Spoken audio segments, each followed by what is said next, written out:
UP के एक गांव की सच्ची कहानी सुनकर आपके भी रोंगटे खड़े हो जाएंगे, जहां 10 साल की बच्ची को भी नहीं छोड़ा जाता। मर्द औरत बच्चे कोई भी हो या फिर उनकी कोई भी उम्र हो, उसके साथ कैसे हवस परस्त मर्द जुल्म करते हैं। वह अपनी प्यास बुझाने के लिए बच्चों तक को नहीं छोड़ते हैं। मेरी 10 साल की बेटी का पेट फूलने लग गया था और मैं देखकर डर गई थी कि पता नहीं ये क्या हो रहा है।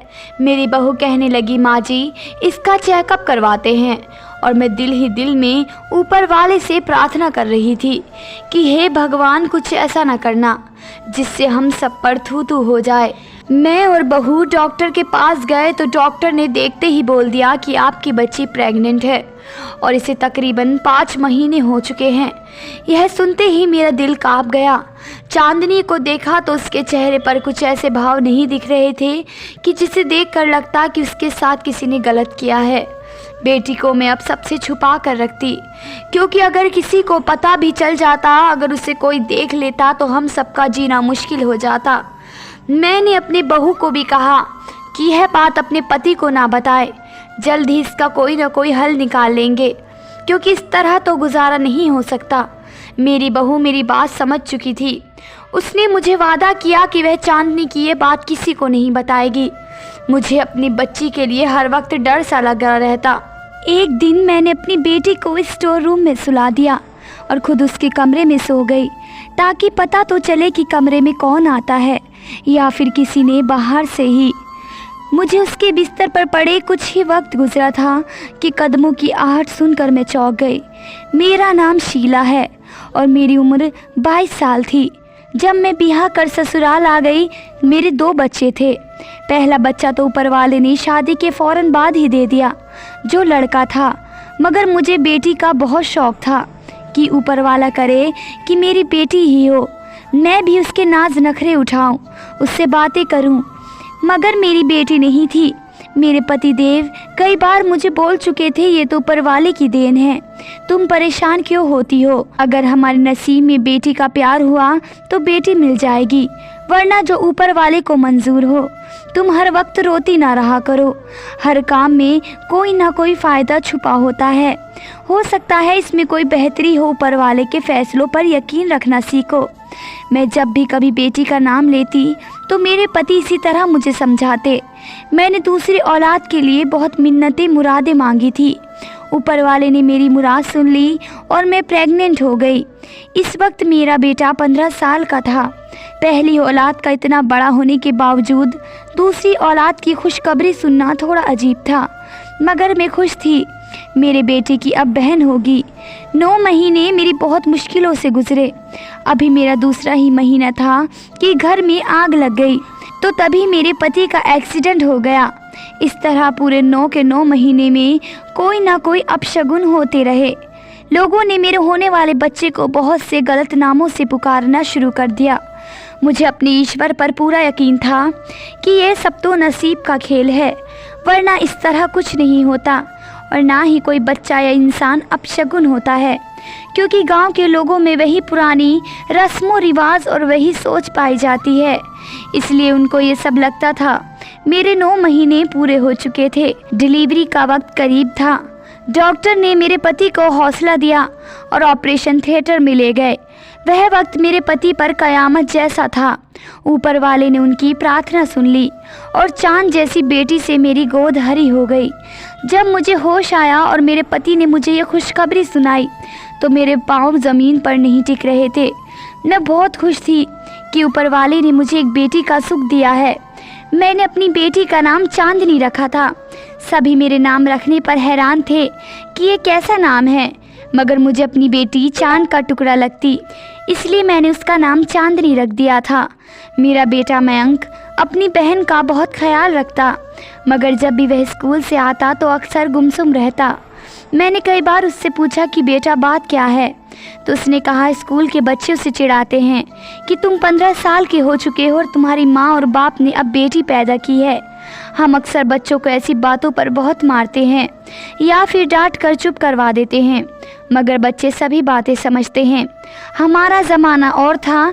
आजकल के बच्चों को खुद के मसले इतने हैं कि वह अक्सर डिप्रेशन का शिकार रहते हैं। जब मयंक ने मुझे ये बात बताई तो एक पल को मैं कांप गई, क्योंकि अपने बेटे को बताने के लिए मेरे पास कुछ नहीं था। फिर कुछ सोचकर मैं उसके पास बैठ गई और मैंने उसे बताया कि बेटा, ये तो ऊपर वाले की देन है और तुम्हें खुश होना चाहिए कि तुम्हारी बहन आई है, जिससे तुम हर दुख सुख बांट सकते हो जब वह बड़ी होगी। मैंने उसे समझाया कि मयंक, अगर कल को तुम्हारे बाबा और मैं इस दुनिया में नहीं रहे, तुम अकेले होंगे, तुम्हें कोई परेशानी होगी तो क्या तुम लोगों से बांटते फिरोगे? तो उसने कहा, नहीं माँ। तो मैंने उसे और समझाया कि बेटा, तब वह बात अपनी बहन से कर सकते हो, वह किसी को नहीं बताएगी और वह तुम्हारा ख्याल रखेगी जैसा मैं रखती हूँ। बहनों के लिए भाई बहुत प्यारे होते हैं। मयंक को मेरी बात समझ में आ चुकी थी। चांदनी से हम सब बहुत प्यार करते थे। वह दिन पर दिन बहुत खूबसूरत होती जा रही थी। यूँ लगता था जैसे चांद ज़मीन पर उतर आया हो। मैं रोज़ उसकी नज़र उतारती। एक बार चांदनी 7 साल की थी कि उसे बुखार हो गया। हमने गांव और आसपास के सभी शहर छान मारे, डॉक्टर से इलाज करवाते रहे, मगर उसे आराम न हुआ। तंग आकर गांव में एक माई थी जिसका नाम बहुत सुन रखा था। वो बच्चों पर कुछ मंत्र पढ़कर फूंक मारती थी। मैं चांदनी को लेकर वहां गई तो माई मेरी बच्ची को देखते ही कहने लगी कि बेटी, इसका चेहरा छुपा कर रखा करो, किसी दिन तुम्हारी ये बच्ची किसी अपने के हाथों तबाह हो जाएगी, छोटी उम्र में ये तुम्हारा मुंह काला कर देगी। मेरे पति उस वक्त साथ थे। वह चांदनी और मुझे लेकर फौरन घर आ गए और मुझे खूब डांटा कि मैं कैसे कैसे लोगों के पास उनकी बेटी को लेकर जा रही हूँ। उस माई की बात सुनकर मैं डर चुकी थी। मुझे अपनी बच्ची के नसीब से डर लगने लगा था। उसके स्कूल जाने और पढ़ने के दिन थे। उस माई की बात सुनकर मैंने स्कूल भी ना जाने दिया और घर में बैठा लिया। मेरे पति ने इस बात पर खूब शोर मचाया, मगर मैं अपनी बात से 1 इंच तक ना हिली। चांदनी अब समझदार हो चुकी थी। उसकी उम्र 9 साल थी। वह अक्सर घर से बाहर खेलने के लिए जाती और घंटों आकर रोती कि बाहर बच्चे उसका मजाक उड़ाते हैं कि वह अनपढ़ है। मैं अपनी बच्ची का दुख समझती थी, मगर एक माँ होने के नाते मैं क्या कर सकती थी। मयंक ने भी बहुत जिद की थी कि मैं गलती कर रही हूँ। वह अपनी बहन को खुद ही स्कूल छोड़ कर आया करेगा और लेकर भी आया करेगा, मगर मैंने अनुमति नहीं दी। मयंक जैसे 24 साल का हो चुका था, बेटा जवान हो चुका था। उसने बीए तक पढ़ाई हासिल कर ली और शहर के सबसे बड़े ऑफिस में काम करता था। कई बार उसके रिश्ते घर आ चुके थे, मगर वो मुझे अभी छोटा सा मयंक ही लगता। कई बार मुझे रिश्तेदारों में से लोगों ने कहा कि बेटे की शादी जल्दी कर लो, वरना ऐसा ना हो कि वह बगैर बताए शहर में छुपकर शादी कर ले। यह बात सुनकर मैं डर गई। मैंने बेटे की शादी के लिए रिश्ते देखना शुरू कर दिए और जब मयंक को पता चला तो मयंक ने कहा, माँ आप जहाँ कहेंगी मैं शादी कर लूँगा। मेरे पति की तबीयत भी ख़राब रहने लगी। उन्होंने बेटे का रिश्ता पास के गांव में तय कर दिया। लड़की पढ़ी लिखी नहीं थी। मैंने जब मना किया कि मेरे पति ने कहा कि अब मैं जवाब दे चुका हूँ और लड़की अच्छी है, हमारी सेवा करेगी और मयंक को भी खुश रखेगी, तुम्हें किस बात का डर है। चांदनी भाई की शादी का सुनकर बहुत खुश हो गई। जब वह 9 साल की थी, जब हमने मयंक की शादी कर दी थी और शीतल को बहू बनाकर घर ले आए और शीतल घरदारी में माहिर थी। शादी के 3 महीने में वह हम सबका दिल जीत चुकी थी। मैं तो उसे दुआएं देती ना थकती कि चलो ऊपर वाले ने इतनी अच्छी बेटी मेरे बेटे की दुल्हन बना दी। चांदनी हर वक्त भाई भाभी करती रहती। शीतल के आने के बाद भी मयंक चांदनी को ज़्यादा वक्त देता जैसे शादी से पहले देता था। शीतल इस बात का हमसे शिकवा तो न करती, मगर मैं यह बात उसके चेहरे से पढ़ चुकी थी। मैंने मयंक को ये बात समझाई कि बेटा इस बात का ख्याल रखो कि पत्नी और बहन में कोई बात न हो। तुम उसे ज़्यादा वक्त देते हो और उसे कम। बेटे की शादी को 7 महीने हो चुके थे, मगर मैंने नोट किया था कि मेरी बहू का अपने मायके आना जाना बहुत है। वह हर हफ्ते में 2 बार मायके का चक्कर लगाती, जो बात मुझे बिल्कुल पसंद नहीं थी। मैंने बहू को मना किया और उससे कहा, माँ जी पास के गांव में शादी करवाने का यही तो फ़ायदा है कि जब मर्जी अपने माँ बाप से मिलने चले जाओ। उसकी बात सुनकर मैं हैरान रह गई। बहू की बातचीत मुझे अब एक आँख नहीं भाती। मुझे लगता जैसे मैं कुछ ज़्यादा ही सोच रही हूँ। एक दिन मोहल्ले में किसी के घर किसी की बच्चे की बर्थडे पार्टी थी, तो मैं वहाँ चली गई तो मुझे एक औरत ने कहा, शीला तुम्हारी बहू शीतल गांव के चौधरी के घर क्यों जाती है? तुम जानती नहीं वे लोग कितने खतरनाक हैं। आखिर पूरे गांव में उनकी दहशत है, तुम उसे मना क्यों नहीं करती? यह बात सुनकर मैं डर गई, क्योंकि बहू ने तो कभी चौधरी साहब के घर जाने का जिक्र मुझसे नहीं किया। घर आकर भी मैं यह बात सोचती रही, मगर मुझे कोई जवाब न मिला। चांदनी भी उन दिनों कुछ चुप चुप सी रहने लगी, उसका रंग पीला पड़ने लगा। मैं अपनी बेटी को देखकर परेशान थी, और अगर मैंने उसे डॉक्टर के पास ले जाना चाहा तो बहू ने मुझे रोक दिया। वैसे ही खाने पीने की कमी है, 7-8 दिन तक अपनी ननंद को अच्छे अच्छे पकवान खिलाऊंगी तो देखना माँ जी कैसे ठीक होती है। मैं उसकी बात सुनकर संतुष्ट हो गई।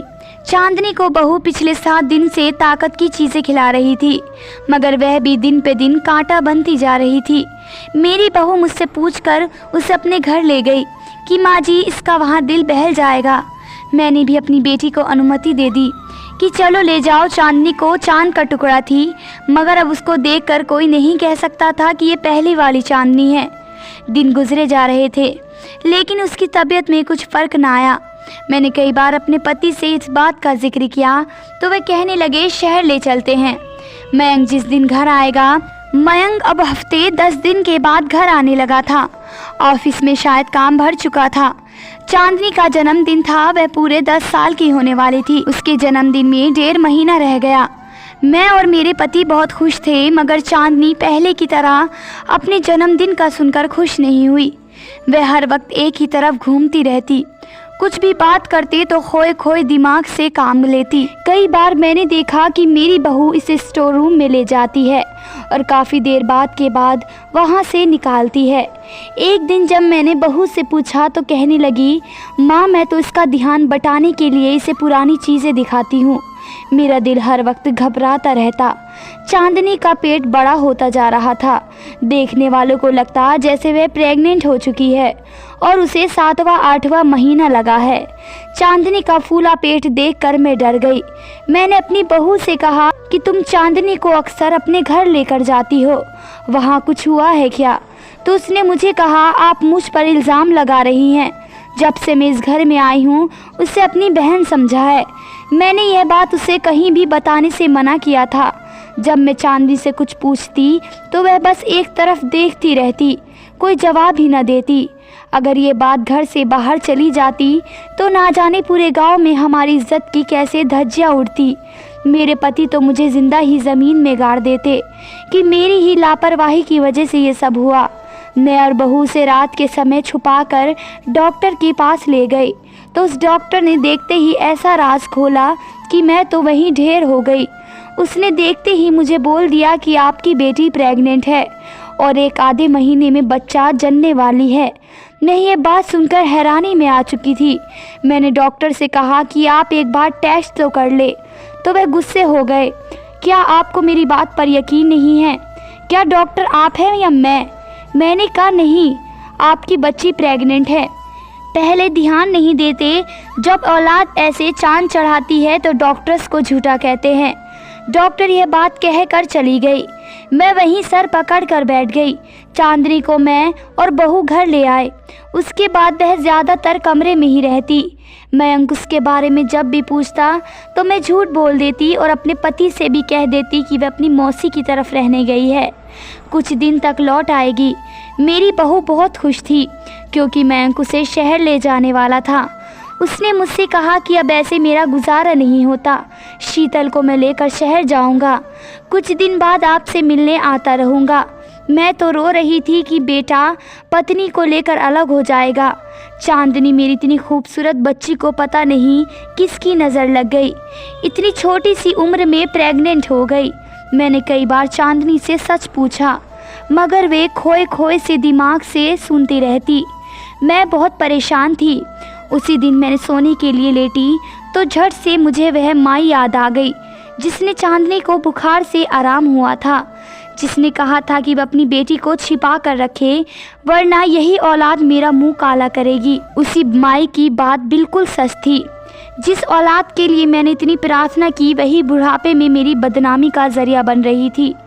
सुबह नाश्ते के बाद मैं बहू से झूठ बोलकर उस माई के पास चली गई और किसी तरह मेरी चांदनी इस मुश्किल से बाहर निकल जाए। मगर मुझे इसे ठिकाने पर आकर पता चला कि वह तो दूसरे गांव जा चुकी है। बुझे हुए दिल के साथ मैं घर लौट आई और अपनी बहू से कहा कि मुझे डॉक्टर के पास ले चलो, हो सकता है मेरी वही मदद करे। मैं और बहू जब उसके पास आए तो उसने मेरी बच्ची का बच्चा गिराने से साफ मना कर दिया कि यह गैर कानूनी काम है और दूसरा इसमें आपकी बच्ची की जान को खतरा है, वह अभी बहुत छोटी है। मैं परेशान हालत में घर आ गई। समझ नहीं आता था कि कहाँ से अपनी औलाद की खुशियाँ मांगूं। मैंने दोबारा ऊपर वाले से रो रो कर प्रार्थना की। उस दिन मैं उस माई की तरफ गई और ऊपर वाले की करनी ऐसी हुई कि दूसरे गांव में मुझे वह आसानी से मिल गई। जब मैंने उसे सारी बात बताई तो उसने मुझे एक दवा दी और कहा ये अपनी बच्ची को पिला और उसके साथ ही बच्ची के बिस्तर पर खुद सो जा, तुझे पता चल जाएगा कि तेरी बच्ची कैसे प्रेग्नेंट हुई है। शीला, मैंने कुछ साल पहले तुझे कहा था कि बच्ची पर ध्यान रख, तूने मेरी बात नहीं मानी, अब भुगत रही है ना। मैं घर आकर चांदनी को दवा पिला चुकी थी और उसे बहू से छिपाकर स्टोर रूम में सुला दिया और खुद जाकर उसके बिस्तर पर सो गई। आधी रात गुजर चुकी थी मगर अभी तक मेरा चांदनी की तरफ ध्यान था। पता नहीं वह ठीक होगी या नहीं, अगर किसी को पता चल गया तो क्या होगा। और कल तो बेटा बहू भी शहर चले जाएंगे। मैं इसी सोच में गुम थी कि मुझे कमरे में कदमों की आहट सुनाई दी। मैं दम साधे लेटी रही थी। कुछ ही मिनट के बाद कमरे में धुआं फैलना शुरू हो गया जो मेरे दिमाग को चढ़ा तो मैं फौरन चौंक कर उठ कर बैठी। इस वक्त कमरे में कौन हो सकता था, मगर जैसे ही मैं उठी मेरी आत्मा कांप गई क्योंकि कमरे में उस वक्त कोई और नहीं बल्कि आधी रात को चांदनी की सगी भाभी शीतल थी। वह मुझे वहां देखकर डर गई। मैंने कमरे की लाइट जलाई तो उस वक्त उसने हाथ में कोई मीठी चीज़ थी। मैं गुस्से से उसे पूछने लगी, तुम यहाँ चांदनी के कमरे में क्या कर रही हो और यह धुआं किस चीज़ का है। मेरी बात सुनकर वह साफ मुकर गई मगर मैं जान चुकी थी कि चांदनी की इस हालत के पीछे शीतल है। मेरी आवाज़ सुनकर मयंक और मेरा पति भी वहाँ आ गया। मयंक ने आते ही कमरे की खिड़कियाँ खोली ताकि धुआं बाहर निकले। उसके हाथ से मैंने खाना लेकर फेंक दिया और कहा, सच बताओ शीतल, वरना इसी वक्त इस घर से निकाल दूंगी। क्या करती हो तुम चांदनी के साथ? मयंक और मेरा पति हैरान था। वह मुझे कहने लगे, क्या हो गया है आपको, वह क्यों करेगी ऐसा। मैंने उन दोनों को चुप करवा दिया और उसे कहा, सच बताओ वरना इसी वक्त घर से निकाल दूंगी और तुम्हारे माँ बाप को तुम्हारी करतूत बताऊंगी। यह सुनते ही शीतल कहने लगी कि चांदनी की इस हालत की जिम्मेदार मैं हूँ। यह सुनते ही मेरे कदमों तले ज़मीन निकल गई। वह मेरी बेटी की खूबसूरती से जलती थी और यही नहीं, मयंक और हम सब चांदनी चांदनी करते थे तो उसे बिल्कुल पसंद नहीं था। वह चौधरी साहब के घर में चांदनी के लिए कोई गलत दवा लेने जाती थी और वह धुआं रोज रात को उसके कमरे में करती, जिससे चांदनी बीमार पड़ जाए, उसके शरीर के अंग खराब हो जाएंगे, फेफड़े फूल जाए। मुझे उस औरत की बात याद आ गई जिसने मुझे कहा था कि उसने उसे कई बार उसे वहां जाते देखा है, मगर मेरी बहू ने मुझसे झूठ बोला था। मयंक अपनी पत्नी के मुंह से ये सब सुनकर बहुत गुस्से और गम की हालत में था। उसने मुझसे चांदनी के बारे में पूछा तो मैंने उसे स्टोर का बता दिया। वह अपनी बहन को स्टोर रूम में से लेकर आया। वह उसके फूले हुए पेट को देखकर डर गया, मगर वह सच जान चुका था कि उसकी पत्नी ने क्या किया है। जलन की आग में उसने मेरी मासूम बच्ची की जिंदगी तबाह कर दी। मयंक शीतल को लेकर घर से फौरन निकल गया। अगली सुबह मैं अपने बेटे के साथ बेटी को हॉस्पिटल लेकर गई। मयंक ने बहू को घर से निकाल दिया। मैं अगली सुबह अपनी बेटी को हॉस्पिटल लेकर आई। डॉक्टर ने कहा, आपकी बेटी को कुछ जहरीला दिया जाता रहा है जिससे उसका जिस्म फूल रहा है, लेकिन आप फिक्र ना करें, ऊपर वाले से प्रार्थना करें कि आपकी बच्ची ठीक हो जाए। चांदनी का इलाज चल रहा है। मेरे पति को लगता है कि ये सब उनकी वजह से हुआ है। अगर वे उस लड़की को अपने घर की बहू ना बनाते तो आज उनकी बेटी ठीक होती। चांदनी का 2 महीने से इलाज हो रहा था और मैं इस डॉक्टरनी के पास गई जिसने बगैर टेस्ट किए मेरी बेटी पर इल्ज़ाम लगा दिया था।